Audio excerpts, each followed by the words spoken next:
IPL retentions 2025 பொறுத்த வரைக்கும் எந்தெந்த அணிகள்லாம் வந்து சிறந்த ரிட்டன்ஷன் பண்ணியிருக்கிறாங்க, எந்தெந்த அணிகள்லாம் கொஞ்சம் கம்மியாக பர்ஃபார்ம் பண்ணிக்கிறாங்க அப்படின்றத நம்ம வந்துட்டு நூல் அளவில் வந்துட்டு எடை பிடிச்சி பார்த்தோம் அப்படின்னா வந்து நம்மளால் சொல்ல முடியும். இவங்களோட கொஞ்சம் கம்மிங்க, இவங்க அவங்களோட கொஞ்சம் பெட்டருங்க அப்படிங்கிற மாதிரி. ஸோ அதான் இந்த வீடியோ பார்க்க போகிறோம். Boys girls hi from Bala. எந்த அணி வந்து சிறந்த பர்ஃபார்மன்ஸை பண்ணாங்க, எந்த அணி கொஞ்சம் இதுவாக பண்ணாங்க அப்படின்ற லிஸ்ட்டில் கீழே இருந்து மேலே எடுத்துகிட்டு போக போகிறோம். ஸோ 10வது இடத்துல இருக்கக்கூடிய அணி எது அப்படின்னா LSG. So Lucknow super giants அணியை பொறுத்த வரைக்கும் ஏன் இவங்க இந்த கடைசி இடத்துல இருக்கிறாங்க அப்படின்னா, நிக்கலஸ் பூரான் மாதிரி ஒருத்தரை வந்துட்டு இவர் எடுத்து வச்சிருந்தாலும் கூட, ரைட்டுப்பா ஓகேப்பா நிக்கலஸ் பூரானுமே ஒரு சூப்பரான ஒரு ஆளை வந்து ரிட்டர்ன் பண்ணிக்காங்கப்பா அப்படின்னாலும் கூட, இவரை secondary captaincy material mind settle தான் இவங்க வச்சுக்கிறாங்க. இவங்களுக்கு இன்னைக்கு வந்துட்டு ஒரு மெயின் கேப்டனாக வந்துட்டு இவரை மைண்டில் வைக்கலை. ஸோ கேப்டன்சி மெட்டீரியல் மிஸ் ஆயிருக்கு. இதுக்கு முன்னாடி இந்த கேப்டனோட சண்டையை விட்டு தெருத்தி விடுற நிலைமை ஆயிருக்குது. இப்போ அவர் வரமாட்டேன் டாப்பில் இனிமேல். ஆமாம், ஆயுஷ் படோனிக்கு 4 கோடி, மோசின் கானுக்கு 4 கோடி, இந்த மாதிரிலாம் போட்டுக்கிறாங்க. அப்புறம் ரவி பிஷ்னாய், மயங்க் யாதவ் பொறுத்த வரைக்கும் இந்த 11 கோடி மேட்டர்லேயே வந்துட்டு ஒரு சிக்கல் இருக்குது. ஏன்னா ரவி பிஷ்னாய் அவ்வளோ கன்சிஸ்டண்ட்டாக விளையாடி இருக்காரா? அவர் வந்துட்டு ஒரு யுஸ்வேந்திர சஹால் எப்படி இன்றைக்கி வந்து ஒரு லீடிங் விக்கெட் டேக்கராக வந்து ஐபிஎல் இருக்கிறாரோ, அந்த மாதிரி ரவி பிஷ்னாய் வந்து விக்கெட் டேக்கிங் எபிலிட்டியை வந்துட்டு எல்லா மேட்சையும் நான் குறைஞ்சது எடுப்பேன், எனக்கு எல்லா சீசனையும் நான் குறைஞ்சது ஒரு 20 விக்கெட் எடுத்துருவேன், எப்படி அது ஒரு 15க்கு மேலேயாவது இருப்பேன். இந்த கேட்டகரியில் ரவி பிஷ்னாய் வராரா கன்சிஸ்டன்சியில் அப்படின்னா அந்த ஒரு பிரச்சனையை ரவி பிஷ்னாய் அவர்களை பொறுத்த வரைக்கும் இருக்குது. ஸோ இந்த மாதிரி வந்து இவங்களுடைய அந்த ரிட்டன்ஷனுங்கிறதே வந்து தி பெஸ்ட்டாக இல்லை. மயங்க் யாதவுக்கு இப்போ 11 கோடி கொடுத்துருக்காங்க. Mayank Yadav is very young bowler. இவர் வந்து ரெப்யூட்டேஷன் இருக்குதா, கன்சிஸ்டன்சி இருந்திருக்குதா அப்படின்னா இவர் யங் பவுலர். இந்த ஒரு சீசன் மோசின்கான அதே மாதிரி தான் இன்ஜுரி ப்ரோன் ஆகி வெளியே கிளம்பி போயிடுவாப்பில். மயங்க் யாதவ் வந்து இப்போ இந்த ஒரு சீசன் சூப்பர் ஆல்டர், பட் 11 கோடிக்கு போட்டு நீங்கள் வாங்கியிருக்கீங்க. அந்த அளவுக்கு ஒரு ஒர்த்தை வந்து அடுத்த ஒரு 3 வருஷத்துக்கு அவர் கன்சிஸ்டண்ட்டாக விளையாடி ப்ரூவ் பண்ணுவாரா?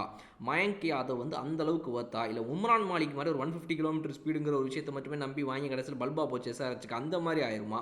இது எல்லாத்தையும் நம்ம வந்து வெயிட் பண்ணி தான் பார்க்கணும்.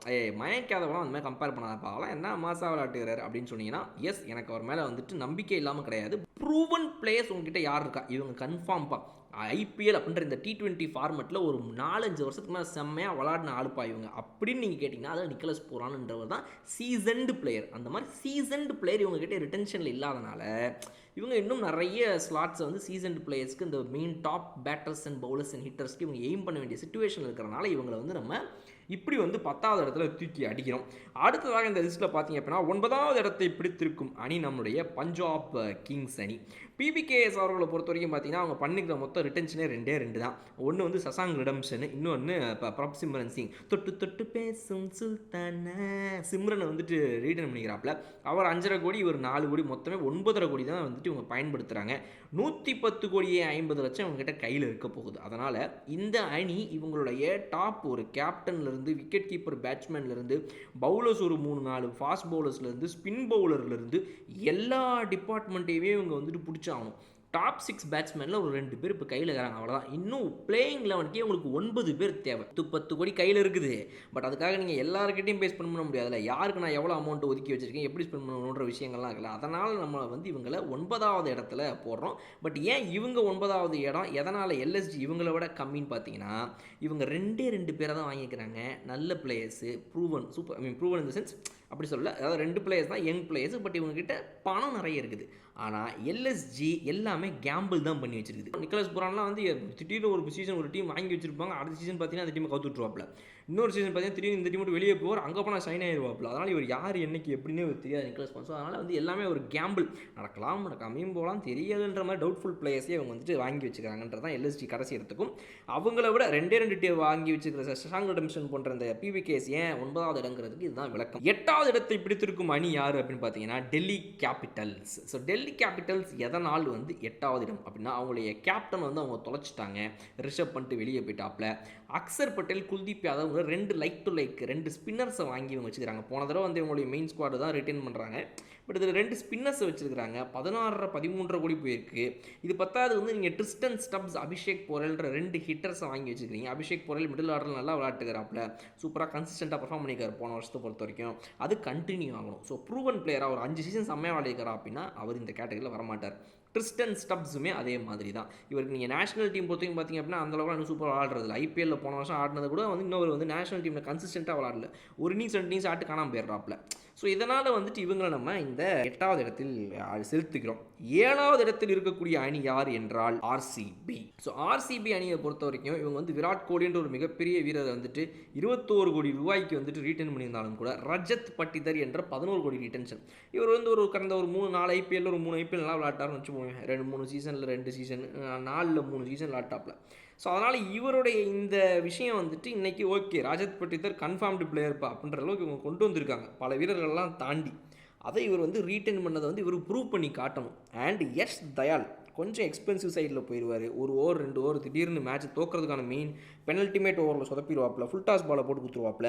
இந்த மாதிரி பிரச்சனைகள்லாம் அவர்கிட்ட நமக்கு நிறைய கொட்டி கிடக்குது. அதனால் யஷ் தயால் நல்ல பவுலர். இப்போத்துக்கு லெஃப்ட் ஆர்ம் பேஸ் பவுலர்ஸே ரொம்ப கம்மி இந்த ஐபிஎல்லில். அதில் one of the bowler, variations காட்ட முடியும், எல்லாமே right okay. But school of Mohammed Siraj, school of Ashok டிண்டாலேருந்து வர்றதை மறந்துட்டு கொஞ்சம் நல்லா விளாட ஆரம்பித்தார் அப்படின்னா வந்துட்டு சூப்பராகும். 6வது இடத்தில் இருக்கும் அணி யார் என்றால் ஆர்ஆர். 6வது இடத்துல ஆர்ஆர். ரைட், வெரி குட், நல்லா இருக்குது.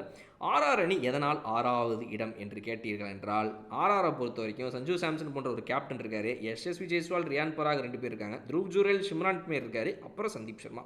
இதில் சந்தீப் சர்மா மட்டும் தான் 4 கோடி ரூபாய்க்கு வந்துட்டு அன்கேப்டாக ரிட்டைன் செய்யப்பட்டிருக்காரு. அவரோட ரிட்டையர்மெண்ட் முடிஞ்ச 5 வருஷத்துக்கு மேலே ஆயிடுச்சுங்க அப்படிங்கிறதுனால.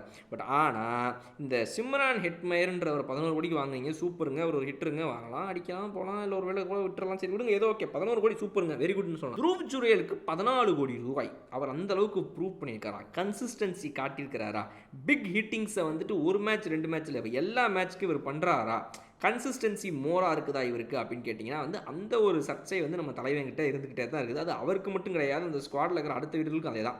ரியான் பராக் போன சீசன் தான் ப்ரூவ் பண்ணியிருக்காரு ஒரு வழியாக. இந்த ஆர்ஆர் வந்து அவர் மேலே நம்பி நம்பி நம்பி வாங்கி வச்சு முடியலாமாப்பில் தயவுசெய்து நான் பண்ணுறான், நான் எத்தனை வருஷம் தானே அவனை நம்பி நம்பி எடுக்கிறது அப்படின்னு கேட்ட உடனே அந்த பேரை காப்பாற்றிருக்காரு போன சீசனில். முன்னாடி சீசன் கூட ஓகே, பட் போன சீசன் இந்த 2024 மாஸ் அல்டிமேட்டான பர்ஃபார்மன்ஸஸ், அதுவும் பவுலிங்கில் ஒரு என்ன மாதிரி ஒரு பார்ட் டைம் பவுலராக வந்து அசத்திடுறாப்பில் அவர் அப்படிங்கிறது எல்லாமே வந்து குறிப்பிடத்தக்க வேண்டிய விஷயம். பட் ஆனால் 14 கோடி ரூபாய் அப்படிங்கிறது ஒரு amount, it's not a joke. 18 கோடி ரூபாய்க்கு யஷஸ்வி ஜெய்ஸ்வால் வர்த்தா, இது ஒரு கேள்வி. 18 கோடி ரூபாய், ரைட்டுங்களா, இது ஒன்று. அடுத்தது பார்த்தீங்கன்னா இந்த த்ருவ் ஜுரேலோட இந்த 14 crore, யஷஸ்வி ஜெய்ஸ்வால் 18 crore, இப்போ Riyan Parag 14 crore, Sanju Samson 18 crore, Shimron 11ங்கிறனால இதுலேயே உங்களுக்கு வந்து டோட்டல் கோட்டாவை முடிச்சு விட்றீங்க நீங்கள். அப்புறம் சந்தீப் சர்மா வேறு இருக்கிறாப்புல, அவருக்கு ஒரு 4 கோடி. ஸோ இவங்க ரிட்டன்ஷனே வந்து க்ளோஸ் பண்ணி முடிக்கிறாங்க இங்கே. அவ்வளோதாங்க, ரைட்டுங்களா, சூப்பராக, வெரி குட்டாக, ஓகே, அவ்வளோதான். 5 கேப்டு பிளேயர்ஸை போடு, ஒரு அன்கேப்டு பிளேயரை போடு, அவ்வளோதான், முடிஞ்சு போச்சு அப்படின்னு சொல்லி இவங்க டோட்டல் அமௌண்ட் இன்றைக்கி காலி பண்ணிட்டு நிற்கிறாங்க. இவங்க அந்தளவுக்கு இவங்களாம் வந்து கை கொடுக்கணும், இவங்க வாங்கின பிளேயர்கள்லாம் இவ்வளோ அமௌண்ட்டை போட்டிருக்கோமேங்கிறதுக்கு அந்த ஒரு டென்ஷன் இவங்க கிட்ட இருக்கும். என்ன பொறுத்த வரைக்கும் த்ருவ் ஜுரேலுக்கு 14 crore ஜாஸ்தி, ரியான் பராக் ஓகே, பட் ஆனால் யஷஸ்வி ஜெய்ஸ்வால் ஃபார் 18 crore என்னை பொறுத்த வரைக்கும் நிஜமாகவே ரொம்ப ஜாஸ்தியாகுதுங்க. இன்னொரு 2 ரிட்டன்ஷனை இவங்க குறைச்சிருந்துருக்கலாம், ஆர்டிஎம் மாதிரி ஏதாவது ஒரு விஷயத்தை ட்ரை பண்ணியிருக்கலாம், எல்லாத்தையும் ரிட்டன்ஷன்லேயே போனது தப்போ அப்படின்னு எனக்கு தோணுது. பாட்டம் 5 டீம்ஸை பார்த்துட்டு இப்போ டாப் 5 டீம்ஸை பார்க்க போகிறோம். ஸோ 5வது இடத்துல இருக்கிற டீம் என்ன அப்படின்னா ஜிடி. குஜராத் டைட்டன்ஸ் வந்து 5வது இடத்த பிடிச்சி சும்மா போய் ஜாலி காட்டுங்கிறாங்க. அதுக்கான காரணம் என்ன அப்படின்னா அவங்களுடைய கேப்டன் வந்துட்டு விட்டு கொடுத்துட்டாப்புல, முதல் இடம் எனக்கு வேணாம்னே, என்னை விட பெட்டர் பிளேயர்னே நம்மளுடைய இவர் யாராவது நம்ம ரஷீத் கான், அவரை வச்சுக்கோங்கண்ணே நீங்கள் அதிக ரேட்டுக்கு அப்படின்னு சொல்லி விட்டு கொடுத்தாப்புல.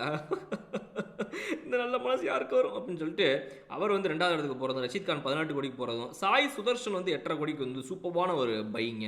ஏன்னா வந்துட்டு அவர் வந்து ஒரு மிடில் ஆர்டர் பேட்ஸ்மேன், தட்டி ஆடுவாப்பில், ரொம்ப அடித்து ஆடுறது மத்தியில் எல்லா விக்கெட்டும் போயிடுச்சுன்னா இவர் நின்று கன்சால்டேட் பண்ணிடுவார் இன்னிங்ஸை. அவர் ஒரு சூப்பரான ஒரு ஆள்.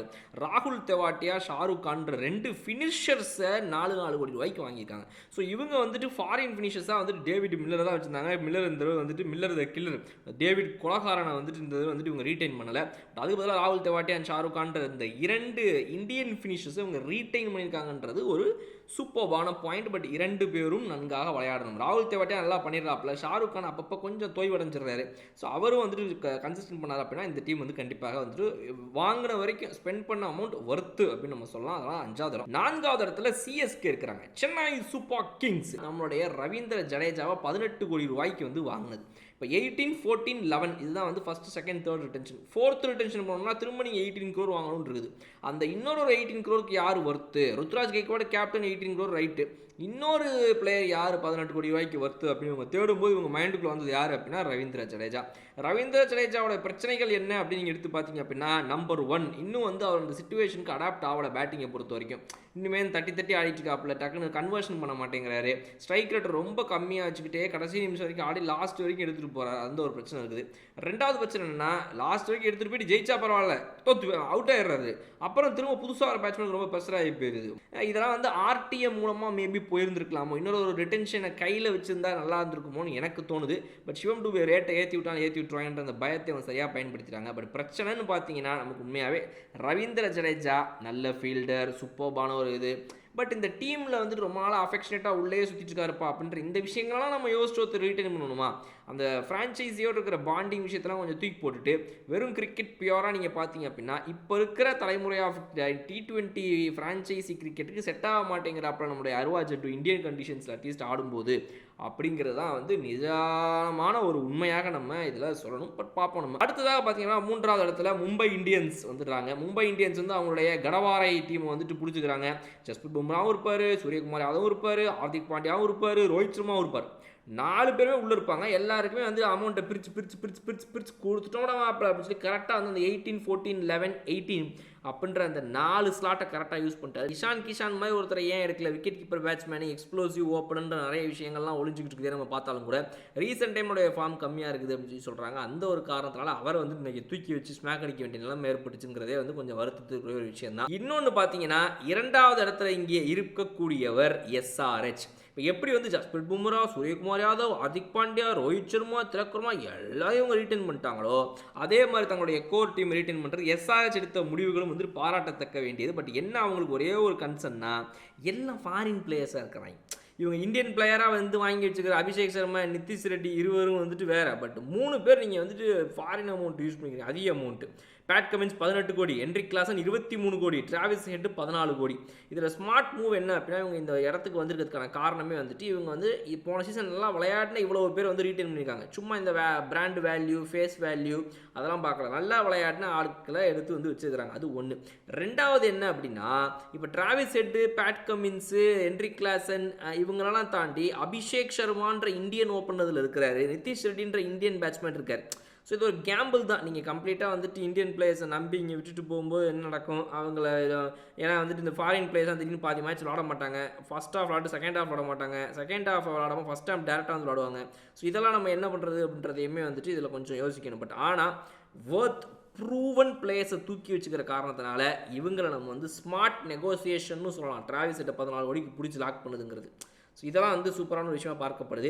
அடுத்ததான் நம்ம இந்த லிஸ்ட்டில் நம்பர் 1 ஸ்பாட்டில் யார் இருக்கா அப்படின்னு பார்த்தீங்க அப்படின்னா KKR இருக்கிறாங்க. கொல்கத்தா நைட் ரைடர்ஸ் முதல் இடத்துல இருக்கிறாங்க. இப்போ கொல்கத்தா நைட் ரைடர்ஸ் அணியை பொறுத்த வரையில் பார்த்தீங்கன்னா அவங்களுடைய போன வருஷம் பெஸ்ட் பர்ஃபார்மன்ஸை இவங்க வந்துட்டு பிடிச்சி வச்சுக்கிறாங்க, நாங்கள் வச்சுக்கிறோம் அப்படின்னு சொல்லி. அதனால் வந்துட்டு இவங்க நம்ம முதல் இடத்துல போடுறோம். ஏன் SRH 2வது அப்படின்னு பார்த்தீங்கன்னா அவங்க வந்து ஸ்லாட் ஃபில் பண்ண ஒன்று இருக்குது, அதில் எது எப்படி போக முடியும் அப்படின்றது நமக்கு தெரியல. பட் ஆனால் இந்த பக்கம் கொல்கத்தா நைட் ரைடர்ஸ் எடுத்துட்டீங்க அப்படின்னா அவங்க அதெல்லாம் எதுவுமே பண்ண வேண்டியது கிடையாது. 6 பேரையும் வாங்கிட்டாங்க. ரிங்கு சிங், வருண் சக்கரவர்த்தி, சுனில் நாராயண், ஆண்ட்ரே ரசல், ஹர்ஷித் ராணா, ரமன்தீப் சிங் வந்து டாப் 1 போயிட்டாங்க. பட் நமக்கு என்ன அப்படின்னா 2 இடங்களை கொஞ்சம் தவிர்த்து இருந்திருக்கலாமோ. அதாவது வந்து ஹர்ஷித் ராணா வந்து 4 கோடி ரிட்டர்ன் பண்ணது சூப்பர் தான். பட் ஆனால் ரமன்தீப் சிங் மாதிரி ஒருவரை 4 கோடிக்கு வைத்ததோ இல்லை ஆண்ட்ரே கணித்தால் ரசலப்பன் என்ற ஒருவர் வந்து போன சீசன் அந்த அளவுக்கு ரொம்ப சுகராக விளாடாத காரணத்தினால அவரை வந்து கொஞ்சம் கம்மியாக போட்டுருந்துக்கலாமா. அவர் பாட்டு பாதி சீசனை திடீர்னு பொலாட்டு மாதிரி பிராவமாக நான் கிளம்புறேன், டைம் முடிஞ்சு போச்சுன்னா என்னங்க பண்ணுவீங்க அப்படின்னு கேட்க தோணுது இல்லையா? இதுதான் வந்து நடந்த விஷயங்கள். ஸோ இதை பற்றி உங்களுடைய கருத்துக்கள் என்ன அப்படின்றது கமெண்ட் செக்ஷன் சொல்லுங்கள். இன்னும் சூப்பரான நான் வந்து பார்க்குறேன். அது எப்படி ஓகே பாய்.